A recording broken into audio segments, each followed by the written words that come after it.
Dans le paisible village de Sombora, niché entre de hautes montagnes et des champs verdoyants, la vie semblait douce et simple. Les enfants couraient en riant dans les rues poussiéreuses tandis que les femmes et les hommes travaillaient dur dans les champs sous le soleil brillant. Au cœur de cette harmonie se trouvait la rivière Zangala, une rivière magnifique dont les eaux claires donnaient tout au village, de quoi boire, laver et faire pousser les récoltes. Mais derrière cette beauté se cachait une peur profonde. Zangala, malgré son apparence paisible, était au centre d'une terrifiante légende. Chaque année, un vendredi inconnu, une jeune fille disparaissait près de ses rives. Aucune trace, aucun cri, seulement le silence, comme si la rivière avalait la vie elle-même. Et pourtant, ses eaux continuaient de couler tranquilles, comme si rien ne s'était jamais passé. Les anciens racontaient que des esprits mystérieux habitaient la rivière. Ces esprits, disaient-ils, demandaient une jeune fille chaque année pour calmer leur colère ou leur faim. Cette histoire glaçait le sang des villageois. Les parents gardaient leurs filles sous une surveillance stricte et personne n'osait approcher Zangala, surtout les vendredis. Car le plus effrayant était l'incertitude, personne ne savait quel vendredi serait choisi par la rivière. Dans le village vivait une jeune fille nommée Nafissa, âgée d'environ 15 ans. Elle était orpheline de mère depuis l'âge de 6 ans. Son père, Keba, s'était remarié avec une femme nommée Tima. Malheureusement, Tima ne l'aimait pas, elle la voyait comme une charge inutile. Tous les jours, Nafissa travaillait du matin au soir. Elle portait de lourdes charges, balayait la cour et s'occupait de toutes les corvées de la maison. Tima, de son côté, ne faisait rien et passait son temps à critiquer Nafissa. Un jour, alors que le soleil se levait à peine, Tima appela Nafissa d'une voix sèche. « Nafissa, réveille-toi. Les vêtements s'accumulent, va à la rivière et lave-les. » Nafissa se figea. Ce jour-là, c'était vendredi, et tout le monde savait qu'il était interdit de s'approcher de la rivière ce jour-là. Elle répondit d'une voix tremblante, « Non, maman Tima, aujourd'hui, c'est vendredi. Je ne peux pas y aller. » Tima haussa le ton, furieuse, « Arrête avec tes excuses. Tu crois à ces stupides légendes? Si tu ne vas pas laver ces vêtements, tu ne mangeras pas ce soir. » Keba, le père de Nafissa, n'était pas à la maison ce jour-là. Il était parti au marché d'un village voisin pour vendre des marchandises. Nafissa savait qu'il ne pouvait pas la protéger. Les larmes aux yeux, Nafissa n'avait pas d'autre choix. Elle prit le panier de vêtements et se dirigea vers la rivière. En marchant vers la rivière, Nafissa sentait son cœur battre de plus en plus vite. Les oiseaux semblaient silencieux et le vent était glacial malgré le soleil brûlant. Quand elle arriva, elle posa le panier sur un rocher et murmura une prière. « Maman, si tu m'entends, protège-moi. » Elle s'agenouilla près de l'eau et commença à laver les vêtements. Elle frottait le tissu, mais son regard ne cessait de balayer les alentours. Les buissons semblaient bouger et l'eau avait une couleur étrange. Soudain, un bruit retentit derrière elle. Elle se retourna brusquement, mais il n'y avait rien. Son cœur battait à tout rompre. Puis elle entendit un autre bruit, plus proche cette fois. Quand elle leva les yeux, elle vit quelque chose bouger dans l'eau. Ses mains tremblaient. Elle voulut courir, mais il était trop tard. Un crocodile gigantesque surgit de l'eau avec une rapidité terrifiante. Il ouvrit ses mâchoires puissantes et attrapa Nafissa par son pied. Elle cria de toutes ses forces, « À l'aide ! À l'aide !» mais personne ne l'entendait. La créature l'entraîna dans l'eau, et tout devint silencieux. Quand le soir tomba, Keba rentra du marché et ne trouva pas Nafissa à la maison. « Où est Nafissa ?» demanda-t-il à Tima. Tima haussa les épaules, feignant l'ignorance. « Elle est peut-être chez une amie » répondit-elle froidement. Mais Keba savait que quelque chose n'allait pas. Il demanda aux voisins s'ils avaient vu Nafissa, mais personne n'avait de nouvelles. Bientôt, tout le village fut au courant de sa disparition. Les anciens se rassemblèrent sous le grand baobab et discutèrent de ce qu'il fallait faire. « C'est encore la malédiction de la rivière » dit l'un d'eux. Cette fois, c'est Nafissa qui a été prise. Les villageois décidèrent de fouiller les environs.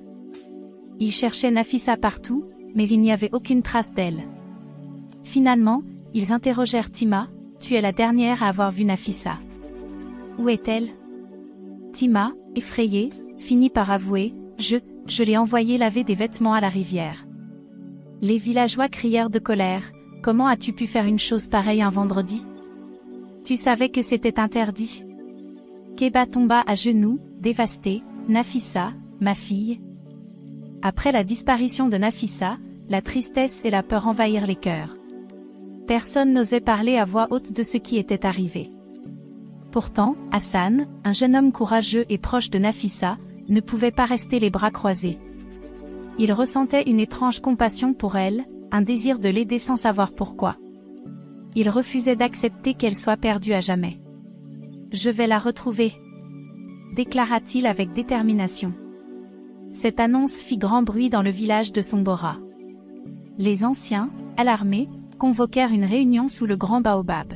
« Hassan, tu ne comprends pas les dangers que tu cours, » dit Tima, l'une des plus âgées. Cette rivière, Vangala, est maudite depuis des générations. Ce n'est pas la première fois qu'une fille disparaît, et personne n'a jamais survécu en essayant de braver ses eaux. Un autre ancien ajouta. Si tu défies les esprits de Zangala, tu risques d'attirer leur colère sur tout le village. Mais Hassan, déterminé, les fixa avec un regard plein de feu. Si personne n'a osé les défier jusqu'ici, c'est peut-être pour cela qu'ils continuent à prendre nos filles. Moi, je refuse de rester inactif pendant que Nafissa est en danger. Les anciens, irrités par son audace, tentèrent de le raisonner une dernière fois. Écoute-nous bien, Hassan. Si tu pars, tu seras seul. Nous t'avons averti. Si quelque chose arrive au village, tu en porteras la responsabilité. Malgré leur mise en garde, Hassan ne recula pas. Il se retourna vers la rivière, prêt à affronter l'inconnu. Mais alors qu'il s'apprêtait à partir, un vieil homme s'avança depuis l'ombre. C'était King Baba, un sage connu pour sa connaissance des anciennes traditions et des forces mystiques. « Attends, Hassan, » dit King Baba d'une voix grave mais bienveillante. « Je vois que ton cœur est pur et que ta volonté est grande, mais tu ne peux pas affronter cette rivière sans protection. » Le vieil homme sortit de sa poche un petit talisman fait de cordes tressées avec un morceau de pierre brillant en son centre. Ce talisman a été béni par nos ancêtres. Il te protégera contre les forces sombres de Zangala. Mais rappelle-toi, le courage seul ne suffit pas. Tu devras être intelligent et fort. Hassan accepta le talisman avec gratitude. Merci, King Baba. Je ferai tout ce qui est en mon pouvoir pour ramener Nafissa. Le vendredi suivant, juste avant le coucher du soleil, Hassan s'aventura seul vers la rivière Zangala. Les murmures du vent semblaient porter des avertissements, mais il ne se laissa pas intimider. Avec le talisman et un couteau à la main, il scruta les eaux sombres. Alors qu'il se tenait au bord de la rivière, il remarqua une ombre massive glissant sous la surface. Ses instincts lui dirent que c'était le crocodile légendaire. « Montre-toi !» cria Hassan. « Je sais que tu es là. » Comme s'il répondait à son appel, le crocodile surgit de l'eau, ses yeux brillant d'une lueur maléfique, comme s'il cherchait à l'attirer dans les profondeurs. Étonnamment, le crocodile n'attaqua pas Hassan. Il retourna tranquillement dans l'eau, et Hassan, sans hésiter, plongea dans la rivière, déterminé à suivre la créature jusqu'à son repère. Sous l'eau, Hassan se sentit étrangement guidé par le talisman. La lumière qu'il émettait éclairait son chemin, lui permettant de suivre le crocodile jusqu'à une entrée sous-marine. Il émergea dans une grotte sombre et lugubre, où une lueur verte surnaturelle illuminait les murs. En avançant prudemment, Hassan aperçut Nafissa. Elle était attachée à un rocher, son visage marqué par la peur et l'épuisement. « Nafissa !» appela-t-il, sa voix résonnant dans la caverne. Elle releva la tête, les larmes aux yeux. « Hassan, tu es venu pour moi. » Mais avant qu'il ne puisse la libérer, le crocodile réapparut, cette fois prêt à attaquer. Hassan serra son couteau et fit face à la bête. Le combat fut féroce. Le crocodile, plus rapide et plus fort qu'aucun animal ordinaire, semblait invincible.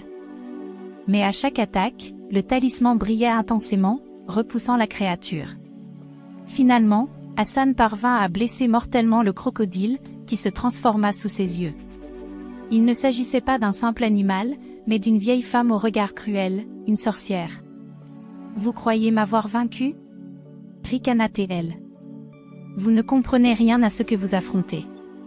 Ce village est à nous, et vous ne pouvez rien y changer. » Avant qu'elle ne puisse lancer un dernier sort, Hassan utilisa le talisman pour briser son pouvoir. Elle disparut dans un nuage de fumée, hurlant de rage. Après avoir libéré Nafissa, Hassan remarqua d'autres détails dans la grotte, des traces de rituels sombres, des inscriptions sur les murs et des objets macabres utilisés par les sorciers. Il comprit alors la vérité terrifiante.